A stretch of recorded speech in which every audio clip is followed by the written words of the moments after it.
السلام عليكم، مرحبا بكم على قناتي. نتمنى كامل تكونوا بخير وبصحه جيده. فيديو جديد ووصفه جديده. الوصفه تاعنا اليوم ممكن بزاف ما يعرفوهاش، لكن تاع الجيل الذهبي كامل يعرفوها. راح نرجعكم للزمن الجميل. صراحه تفكروني فيها تاع الدار، قلت لي لا ما نشاركهاش معكم.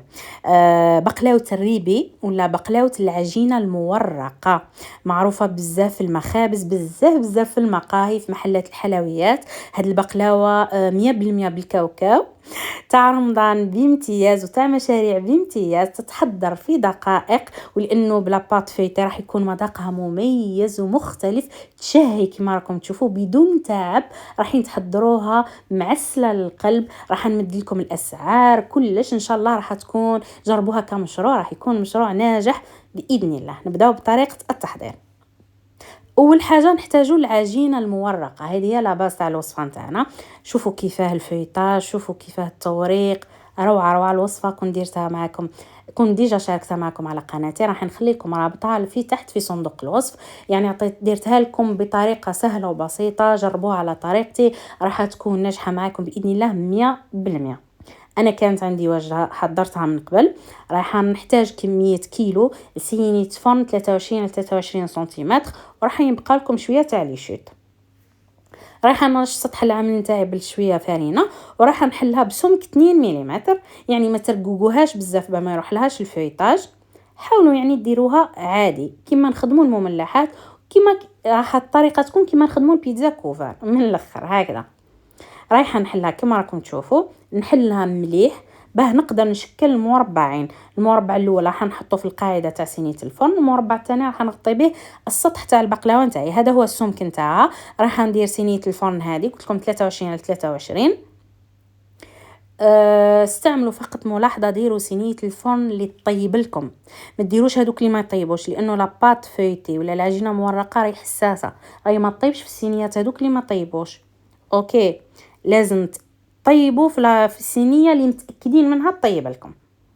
هذه لازم نعطيكم الملاحظه. بعد ما قصيت راح نقيس بالقاعده تاع صينيه الفرن. قصيت القاعده، راح من بعد نزيد نقص السطح. راح ندهن الصينيه نتاعي بسمن دايب، بسمن خير باه يعطيها مذاق هايل، ونغطي السطح كامل ونغطي حتى الجوانب. الا كان نعطيكم ملاحظه، الا كان العجينه المورقه ما مشيتوهاش جاهزه، خدمتوها نتوما في الدار، ماشي جوست ما خدمتوها راح تروحوا تخدموا بها.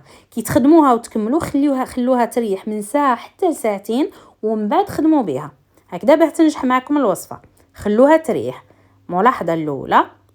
من بعد نغطي السطح نتاع صينيه الفرن تاعي كامل، ونخرج الجوانب كما راكم تشوفوا، ونحاول نخرج الهواء ما بين الصينيه وما بين العجينه هكذا ما تنتفخش معي في الفرن. ونروحوا للحشو. الحشو هذا البقلاوه 100% بالكاوكاو، تخدم بالكاوكاو نيجوز نيلوز.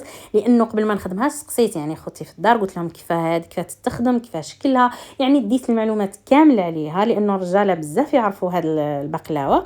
قالوا لي يعني في الاغلب ديما ناكلوها بالكاوكاو، على هذه درتها معكم بالكاوكاو، اقتصاديه وبزاف بنينه. يعني الكاوكاو جا بزاف الذوق نتاعو مع لاباط فيتي، وانتم ديروها بالمكسرات اللي تحبوا. انا قلت باذن الله كي نعاودها في رمضان زين نعاودها جوز ولوز ونشوف المذاق نتاعها كيف راح يكون. عندي 400 غرام من الكاوكاو محمص ومرحي بقشوره ناعم. تقدروا تستعملوا اي نوع مكسرات كيما تحبوا نتوما. انا هنا اللون تاعو فونسي لانه ريحته بقشوره يعطيه مذاق هايل. جربوها على طريقتي وما راحينش تندموا. ودرت 400 غرام من الكاوكاو ولا اي نوع مكسرات رحيوهم في الناعم، مع 80 غرام سكر عادي. اللي ما عندهاش الميزان دير 4 كيلات من المكسرات مرحيين ناعم، مع كيلة ناقصة أسبوعين سكر عادي. رايحة نضيف لهم السمن، ورايحة نلمهم ماء الزهر، يعني نرش فقط كيما لا فاغس تاع البقلاوه، بلا ما يعني تعجن معايا الحشو، بلا ما يعجن معايا. راح نتقب، ضروري تقبوا السطح نتاع لاباط فيتي نتاعكم، تقبوه كامل كما راكم تشوفوا. ونحط الحشو يعني بلا ما نضغط. هذا هو القوام نتاعو كما راكم تشوفوا. نسوي السطح، ورايحة نزيد نحط السطح نتاعها، نغطيها من الفوق بالعجينه كذلك المورقه. بالنسبه لي خدموا، اللي حبيتوا تخدموها للطلبيات ولا تخدموها كمشروع، ما ديروهاش اسمه ما تشريوش العجينه مورقه جاهزه، خدموها نتوما في الدار خير هكذا باه تكون عندكم الفايده اكثر. رايحه نعاود نخرج، يعني نحط العجينه ونخرج الهواء ما بين الحشو والاباط كما راكم تشوفوا، ونلاقي الحواف مع بعضهم بهذه الطريقه، ومن بعد نقصهم بالموس. انا فاقطه هنا صينيه الفرن تاعي كان العاليه بزاف، الحواف نتاعها مرتفعين بزاف لانه هذه الصينيه اللي طيب عندي مليح جاتني عاليه. نتوما لو كان تخدموا بصينيه اقل الحواف نتاعها ماشي مرتفعين ما رايحاش تجيكم الحواف بهذه الطريقه. ليسونسيال بعد ما غطيتها رايحه قبل ما نحط لها البيض من الفوق رايحه نزيد نخليها تريح حتى نصف ساعه. اوكي لازم تخليوها تريح قبل ما ديروا لها البيض. بعد نغطيها اكيد مهما تنشفش معي. بعد ما ريحت رايحه نجيب بيضه نخفقها ونحط لها القليل من ماء الزهر باه تروح نكهه تاع البيض، وندهن السطح نتاعها كامل والحواف كما شفتوني، ورايحه بالموس نطراسي فقط. فهمتوني؟ ما نقصش لانه من بعد نقصها، من بعد نقول لكم الطريقه كيفاه. شوفوا هنا نطراسي فقط، يعني الحبات كيف راح نقصهم. هي البقلاوه الريبي اللي تتباع في المقاهي وفي المحلات الاصليه تتباع على شكل مستطيل. شتو المسطره تجيب الشكل هذا كي المسطره، يعني يجيو حبات مستطيلات طويله.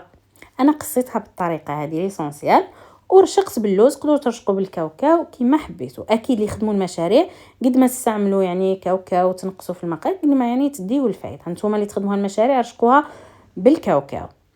هنا بعد ما طراسيتها رشقت لها اللوز، راح نحطها في الفرن على درجه حراره 180 درجه. شوفوا هنا كي تشوفوها تورقت، الجوانب نتاعها تورقوا وهي ولات ماط والبيض نشف، عاودوا خرجوها من الفرن. خرجوها يعني حوالي 8 دقائق هكذا، عاودوا خرجوها لانه قادره تنتفخ معكم لاباط فايتي سيرتو كي تعود مورقه مليح يعني ناجحه 100%. خرجوها وقصوها بالموس. ماشي هذه المرحله هذه انا راح نعسل نحكي لكم قبيل جبتها، يعني ما صورت لكمش نسيت. عاودت خرجتها من الفرن وقصيتها كامل، وعاودت دخلتها للفرن. قصيتها كيما راني نقص قصيتها خلاص، وعاود دخلتها للفرن وشعلت لها من الفوق وخليتها تتفيطه وتحمر وتتحصل على هذا اللون. اوكي لازم تعسوها كي تحطوها قادره تقونفلي معكم. عاودوا نتوما برك قصوها بالموس وشعلوا لها الفرن من الفوق وخليوها تحمر معكم. سورتو الا كان الحواف نتاعها احمر، يعني ما تشعلوا لهاش الفرن من الفوق حتى تشوفوا الحواف نتاعها احمر. ونفس طريقه الطهي تاع البقلاوه ولا كيما نطيبوا المملحات والبيتزا كوفر تاع اللي مخدومين، يعني مملحات مخدومين بلاباط فويتي، نفس طريقه الطهي.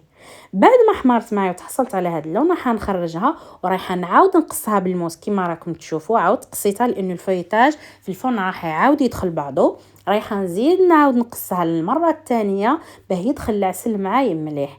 والعسل قد مقدار المكسرات قد مقدار العسل. انا دايره 400 غرام مكسرات، سقيتها ب 400 غرام عسل وخليتها تبات ليله كامله، لانه اصلا خدمتها في الليل بات ليله كامله. كيما البقلاوه نخليوها تريح لازم تحكموا روحها، وراني نقص فيها ثاني يوم كيما راكم تشوفوني. ما صبرتش قصيت هذاك القن كليته قبل ما نعتلكم. بزاف بزاف بزاف بنينه صراحه. شوفوا كيفاه، شوفوا الفيتاج تاع لاباط راح تجيكم بهذا القوام. هذا هو كما راكم تشوفوا. شوفوا من التحت طابت لي كيما من التحت كيما من الفوق. على هذه قلت لكم حاولوا تستخدموا صينيه فرن الطيب مليح. شوفوا تجي معسله طريه بنينه هايله. اللي يخدموا المشاريع حسبوا الحبه من 7000 حتى ل 10000 على حساب الا خدمتوا لاباط فيتو نتوما ولا شريتوها من برا، الى حساب نوع المكسرات اللي حبيتوا تخدموها كمشاريع. ليسونسيال من 7000 8000 9000 10000. يعني تقدروا حتى تقصوها وتخدموها تحضيروها في علب وتبيعوها لي سوبيغات. تقدروا ديروها يعني في السنيوات كما راهي وتبيعوها للمقاهي. يعني كمشروع راح يكون ناجح باذن الله. نتمنى الوصفه تاعنا لونات اعجابكم، تجربوها وتشاركوني تطبيقاتكم وتفرحوني بها كما فرحتوني تطبيقات البقلاوه. نلتقي ان شاء الله في وصفات اخرى، فيديوهات اخرى. الى الملتقى، سلام.